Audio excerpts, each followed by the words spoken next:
ओम नमः शिवाय। जय हरि विष्णु। कार्तिक पूर्णिमा की आप सभी को हार्दिक बधाई।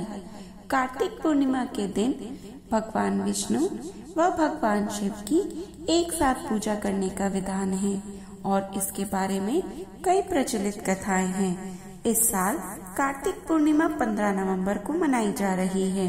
पौराणिक कथाओं के अनुसार इस पूर्णिमा पर भगवान शिव ने त्रिपुरासुर नामक राक्षस का वध किया था और बताया जाता है कि इस दिन संध्या के समय श्री हरि विष्णु भगवान का मत्स्य अवतार भी हुआ था। यही वजह है कि कार्तिक पूर्णिमा पर भगवान शिव और विष्णु जी दोनों की ही पूजा की जाती है। चलिए आपको सुनाते हैं कार्तिक पूर्णिमा की रोचक कथा श्रवण से पूर्व कृपया हमारे चैनल को सब्सक्राइब करें, अधिकाधिक शेयर व लाइक करें और कमेंट बॉक्स में जरूर से जरूर लिखें ओम नमः शिवाय, जय हरि विष्णु। कार्तिक पूर्णिमा की कथा के अनुसार एक समय त्रिपुर राक्षस ने 1 लाख वर्ष तक प्रयागराज में घोर तपस्या की।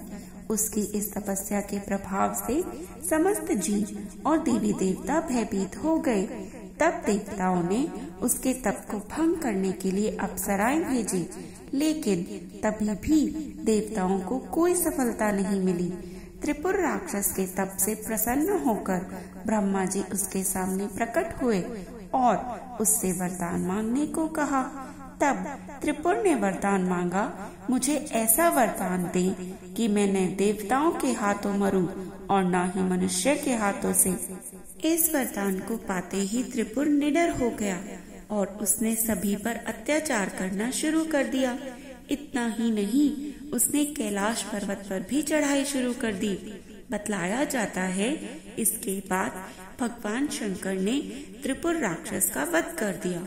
त्रिपुर राक्षस के वध से देवता अत्यंत प्रसन्न हुए और उन्होंने कार्तिक पूर्णिमा पर दीप जलाकर दिवाली मनाई।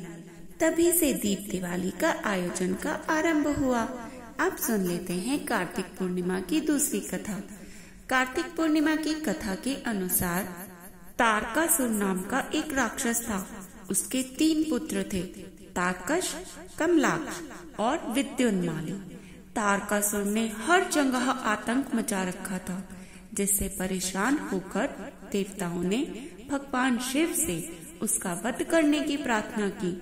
इसके बाद भगवान शिव ने तारकासुर का वध कर दिया, किंतु अपने पिता की मृत्यु का समाचार सुनकर तारकासुर नामक राक्षस के 3 पुत्रों को अत्यंत दुख हुआ और उन्होंने इसका बदला लेने के लिए ब्रह्मा जी की घोर तपस्या आरंभ कर दी।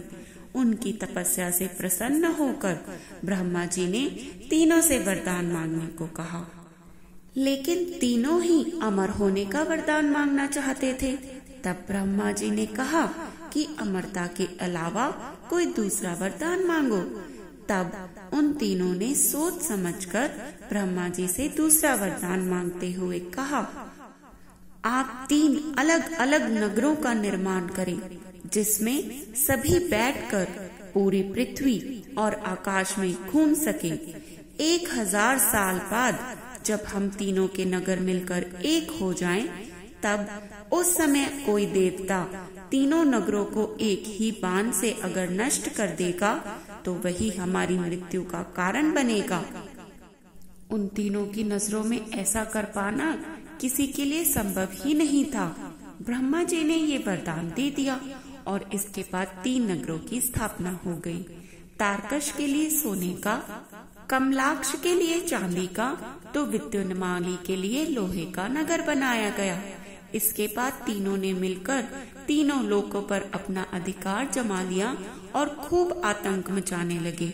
इंद्र आदि देवता सभी राक्षसों से बहुत भयभीत हो गए, जिसके बाद सभी ने सोचा और भगवान शंकर की शरण में चले गए।